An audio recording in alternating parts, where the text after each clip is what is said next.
جو انسان جاتا ہے اس کے لیے قبر سے ہی امتحانوں کا سلسلہ شروع ہوتا ہے۔ قبر میں جانے کے بعد ہمارے سامنے سب سے بڑا جو مسئلہ ہوتا ہے وہ یہ ہے کہ اللہ کے فرشتے آتے ہیں منکر نکیر، وہ آتے ہیں، سوال و جواب کا سلسلہ شروع ہوتا ہے۔ قبر میں جانے والے سے پہلا سوال ہوتا ہے من ربکا، تیرا رب کون ہے؟ ما دینوں کا، تیرا دین کیا ہے؟ ما کنت تقول فی حق ھذا الرجل، تو اس شخص کے بارے میں کیا کہتا تھا؟ یہ نہیں پوچھا جاتا کہ کیا کہتا ہے، ما کنت تقول، کیا کہتا تھا؟ یعنی دنیا میں تھا تو رب کس کو مانا؟ اگر اس نے کلمہ طیبہ لا الہ الا اللہ محمد رسول اللہ پڑھا ہے تو کہے گا ربی اللہ، میرا رب اللہ ہے، دین الاسلام، میرا دین اسلام ہے۔ ما کنت تقول فی حق ھذا الرجل، اللہ کے رسول صلی اللہ علیہ وسلم کی جلوہ گری قبر میں ہوگی، زیارت کرے گا چہرے منور کی، اس شخص کے بارے میں کیا کہتا تھا، نام نہیں لیا جائے گا۔ جب ایمان والا ہوگا تو اپنی قبر میں کھڑا ہو جائے گا، عرض کرے گا ہوا محمد رسول اللہ صلی اللہ تعالی علیہ وسلم نبینا، تو میرے پیغمبر سرکار دو عالم صلی اللہ تعالی علیہ وسلم۔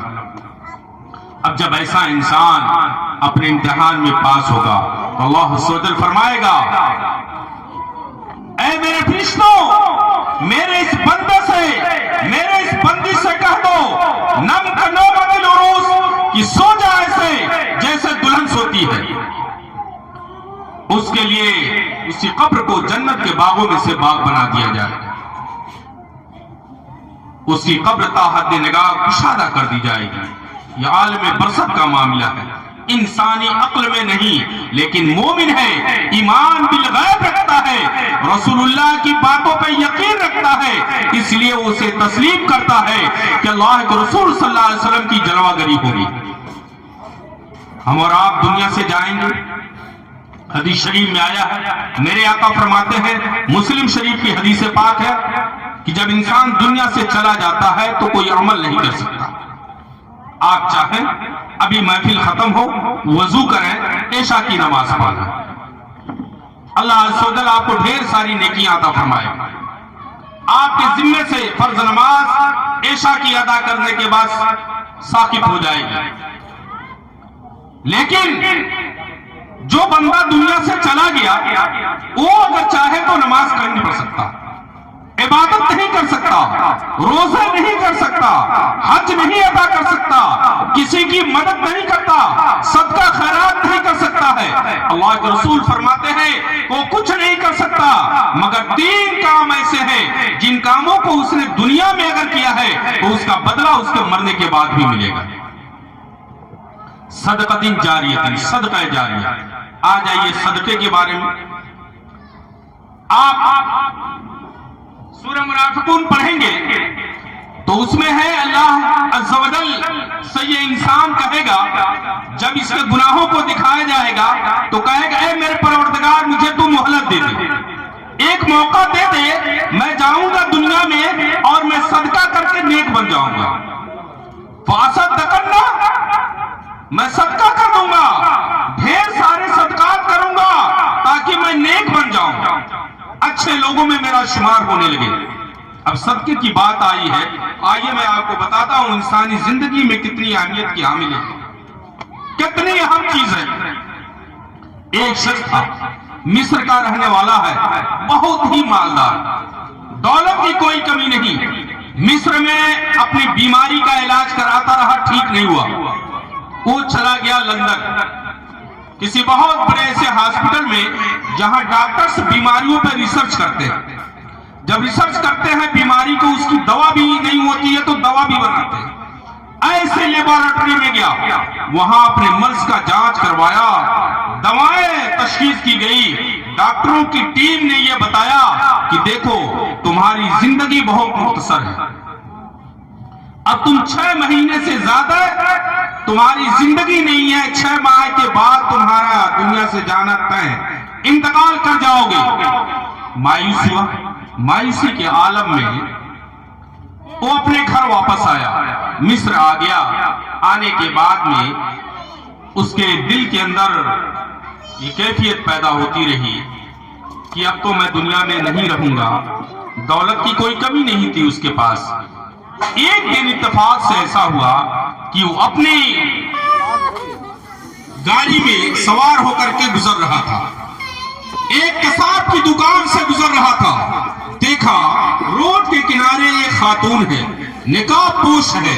जब वो कसाब गोश्त में से खराब चीजों को काट करके किनारे डाल देता है तो औरत जाती है, उसे उठा करके अपने झोले में डाल लेती है, अपने एक पॉलिथीन में डाल लेती है। ऐसे ही वो बार बार करती है।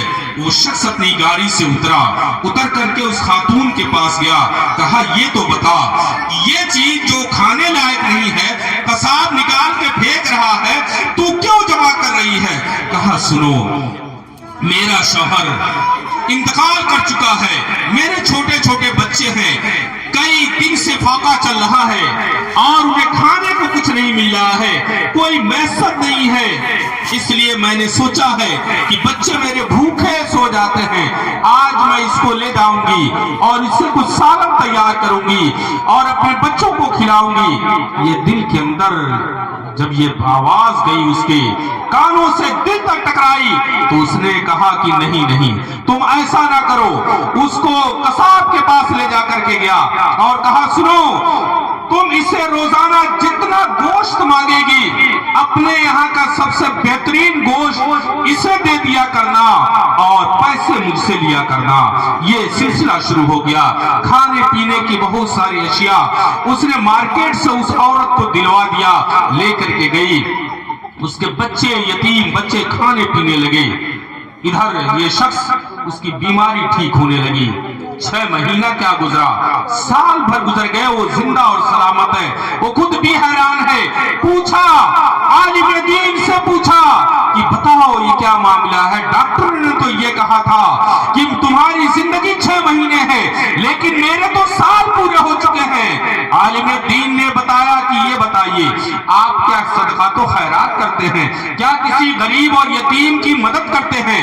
बेवाओं का सहारा बनते हैं? उसने कहा देखो, मैं तो कुछ काम ऐसा नहीं किया, लेकिन एक खातून जो बेवा है, उसके बच्चे यतीम हैं, उसके खाने पीने की जिम्मेदारी, उसके खुराक की जिम्मेदारी, उसके बच्चों की किफालत की जिम्मेदारी मैंने ले लिया है। कहा बस यही वजह है कि अल्लाह के रसूल सल्लल्लाहु अलैहि वसल्लम का फरमान मुकद्दस है, अस्सदकातु रद्दुल बला, कि सदकात मुसीबतों को टाल देते हैं, उम्रों में इजाफा कर देते हैं, माल के अंदर इजाफे का सबब होते हैं। अल्लाह के रसूल सल्लल्लाहु अलैहि वसल्लम फरमाते हैं, एक हदीस से पाक और है, कसमियां बयान करते हैं रावी हदीस, मेरे आका फरमाते हैं कसम अल्लाह अज़्ज़ा वजल की, जो शख्स अपने माल में से सदका करता है, अल्लाह अज़्ज़ा वजल उसके माल में कोई कमी नहीं करता, कोई कमी नहीं करता, उसके माल में इजाफा फरमाता। बज़ाहिर ये होता है कि हमारे पास 10,000 हैं, उसमें से हमने 1,000 किसी गरीब बेवा यतीम की मदद में दे दिया तो 9,000 बचे, लेकिन नहीं, आपके माल में आपकी कमाई में इतनी बरकतें होती जाती हैं, आपका माल बढ़ता जाता है कि 10,000 ही नहीं, न जाने कितने गुना बढ़ करके आपका इजाफा होता चला जाता है। फिर वो शख्स लंदन गया, उसी जगह गया, उसी लेबोरेटरी में गया जहां जांच कराया था। जब उसने डॉक्टरों की टीम ने जांच किया तो कोई बीमारी नहीं। हैरान हो गए, पूछा बता दुनिया के किस डॉक्टर ने तेरा इलाज किया, किसने तेरा इलाज किया? अभी तक तो इसकी बीमारी की दवा ही नहीं बन पाई। तुम जब से गए हो इस पे रिसर्च हो रहा है, इसकी दवा की तैयारी में हम लगे हुए हैं, लेकिन तुम्हारी बीमारी ठीक कैसे हुई?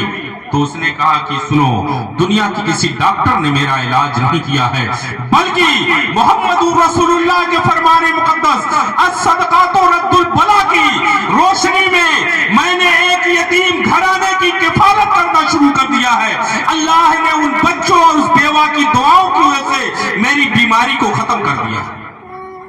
یہ ہوتی ہے چیز، یہ ہے انسانیت، اس کو کہتے ہیں سکون، دل کا اطمینان، دل کے اندر جس کام سے، جس عبادت سے سکون ملے تو سمجھ جائیں کہ مقبول بارگاہ الہی۔ یہ تو دنیاوی فائدہ ہوا، آخرت کا فائدہ سنا، آخرت کا فائدہ میرے آقا فرماتے ہیں صدقۃ جاریۃ، صدقہ جاریہ چھوڑ دیا۔ مثال کے طور پہ مرحومہ دنیا سے چلی گئی، انہوں نے پنیرا کی مسجد بن رہی تھی، اس میں اپنے وسعت کے مطابق 10 20 100 50 500 جیسا بھی اللہ نے توفیق دیا، جو انہوں نے اپنے ہاتھوں سے اس میں لگا دیا۔ جب تک یہ مسجد رہے گی، جتنے لوگ نمازیں پڑھتے رہیں گے، اللہ کی عبادت کرتے رہیں گے، ان کا ثواب ان کی قبر میں بھی جاتا رہے گا، ان کی ثواب میں کسی کی ثواب میں کمی نہیں ہوگی، مگر انہیں پہنچتا رہے گا۔ دوسری چیز کیا ہے؟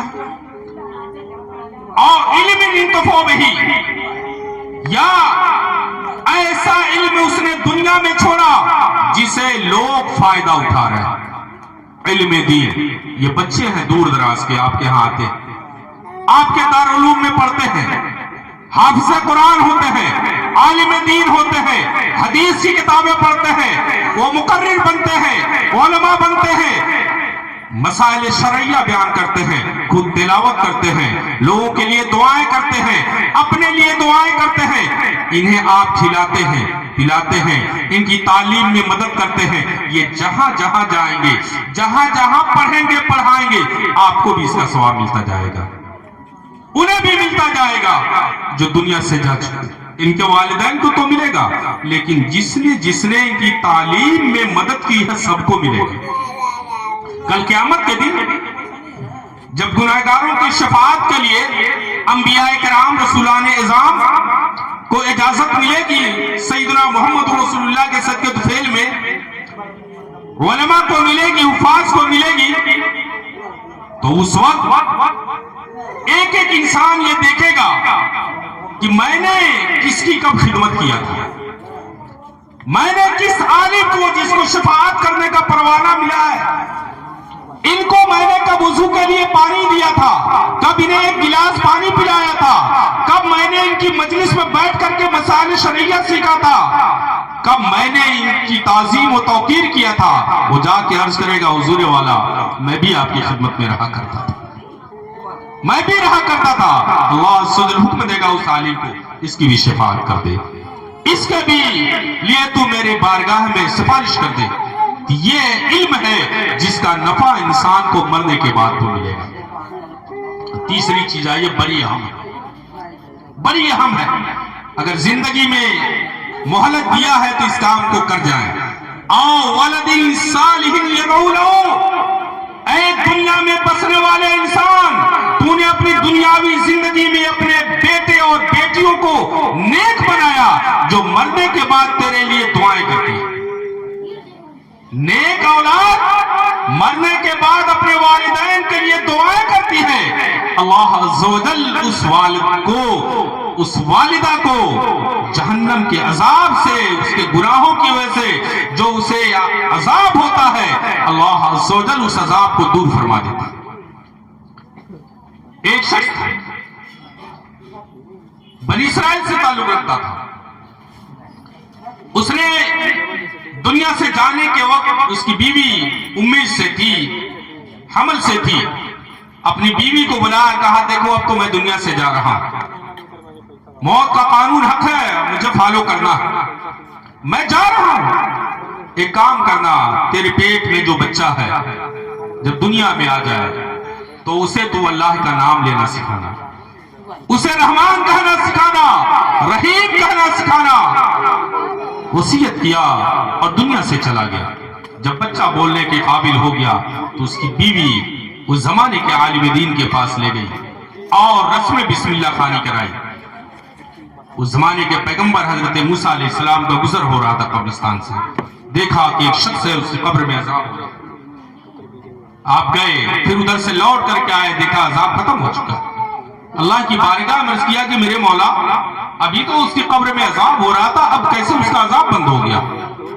मेरे मौला ने बताया कि अल्लाह के पैगंबर, ये शख्स जब दुनिया से चला था, इसकी बीवी हामिला थी, उसके यहाँ बच्चा पैदा हुआ, वो बच्चा आज इस लायक हो गया कि अपनी जुबान से मुझे अर्रहमान कहता है, अर्रहीम कहता है। जिसका बच्चा मुझे रहमान कहे, रहीम कहे, मेरी रहमत को गवारा नहीं है कि उसके वालिद को मैं अजाब दूं। इसलिए आज से मैंने उसकी तमाम खताओं को माफ करके उसकी कब्र को जन्नत के बागों में से बाग बना दिया। ये बड़ी चीज है मेरे प्यारे, बच्चों को इस लायक बनाए, नेक बनाए। देखिए, बच्चा नेक हो, सालेह हो, अच्छा हो। ये कोई जरूरी नहीं है कि जो पैंट शर्ट में रहता है वो खराब ही होगा, और जो कुर्ता पैजामा में हो बड़ा नेक होगा। ये कोई जरूरी नहीं है, ये कोई जरूरी नहीं है। ऐसे ऐसे लोग मिलेंगे जिनके लिबास से आप नहीं पहचान पाएंगे और वो तहज्जुद गुजार होते हैं। ऐसे ऐसे लोग भी मिलेंगे जिनके सर पे बड़ी बड़ी टोपियां हैं लेकिन नमाज़ें नहीं पढ़ते। असल चीज ईमान और उसके बाद अमल। कामयाब वही लोग हैं इल्लल्लज़ीना आमनू व अमलुस सालिहात, कि जिन्होंने ईमान कबूल किया और नेक अमल किया। यही लोग हैं जो कामयाबी की मंजिल। आप ये सोच रहे हैं कि दुनिया की दौलत हम लेके चले जाएंगे, हरगिज नहीं।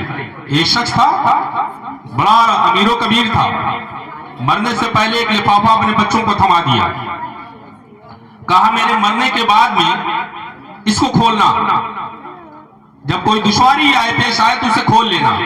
और एक मोजा दिया जो फटा हुआ था, कहा जब मैं मर जाऊं मुझे कफन पहना दिया जाए तो मेरे पैर में इस मोजे को भी पहना देना। उसने कह दिया, वसीयत कर दिया अपने बच्चों को। नहलाया गया, धुलाया गया, कफन पहना दिया गया। मोजा पहनाने जा रहे थे, वहीं एक आलिम दीन मौजूद थे, कहा बिल्कुल नहीं, इसका पहनाना जायज नहीं।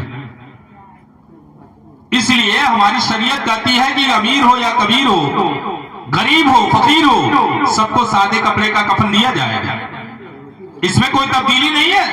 ये कानून शरीयत अल्लाह का कानून है, रसूलुल्लाह का निजाम है। ये कहा नहीं, मेरे वालिद की वसीयत है। मालदार आदमी था, पूरे शहर के उलमा को बुला लिया, इकट्ठा हुआ, कहा कि भाई कोई हल को निकाला, मेरे वालिद की वसीयत है। सबने मुत्तफका तौर से फैसला दिया कि ये नहीं हो सकता। एक फटा हुआ मोजा नहीं जाए तो बच्चों को याद आया कि मेरे वालिद ने कहा था कि मेरे मरने के बाद इस लिफाफे को खोलना। तो जब उस लिफाफे को खोला तो उसमें लिखा कि मेरे बच्चों, देखा आपने, मैं दुनिया से जा रहा हूं, इतनी दौलत है मेरे पास, लेकिन अपने साथ एक फटा हुआ मोजा लेकर के जाना नहीं। मैं लेके नहीं जा सकता है, दुनिया की दौलत नहीं ले जाएगी। पता क्या चला कि हमें दुनिया में है तो हम गरीबों, यतीमों, बेवाओं, बेसहारा लोगों की मदद करें, दूसरे लोगों के साथ हुस्न अखलाक के साथ पेश आए। जन्नती होने की पहचान मैं आपको बताऊं, नमाज पढ़ लेने से कोई जन्नती नहीं हो जाएगा, सिर्फ रोजा रख लेने से कोई जन्नती नहीं हो जाएगा। जन्नतियों की पहचान यमशूना अलल अर्द होना। जब वो जमीन पे चलते हैं तो ऐसा लगता है कि कोई जा ही नहीं रहा, इतना हल्का। दुनियावी जिंदगी में उनकी कोई धमक नहीं होती है, बड़े सहल अंदाज में जिंदगी गुजारते हैं। वो लोग हैं जन्नतियों की पहचान। वो नमाज़ें भी पढ़ते हैं, रोजा भी रखते हैं, हज फर्ज है तो हज भी करते हैं, गरीबों, यतीमों, बेवाओं, बेसहारा लोगों की मदद भी करते हैं। तो हमें अपनी जिंदगी में कुछ करने की जरूरत है, अपने लिए करने की जरूरत है। हम अपने लिए करें, वो पूरे मुआशरे के लिए होगा। वलदे सालेह बनेगा ना, हमारा बच्चा नेक बनेगा, अच्छा इंसान बनेगा, तो हमारे लिए तो बनेगा ही, हमारे घर के लिए बनेगा ही, पूरे मोहल्ले के लिए भी अच्छा होगा, पूरे गांव के लिए अच्छा होगा, पूरी सोसाइटी के लिए अच्छा होगा, हमारे मुल्क के लिए अच्छा इंसान होगा, दुनिया को एक अच्छा इंसान मिलेगा। ऐसे ही अगर हर फर्द सोचे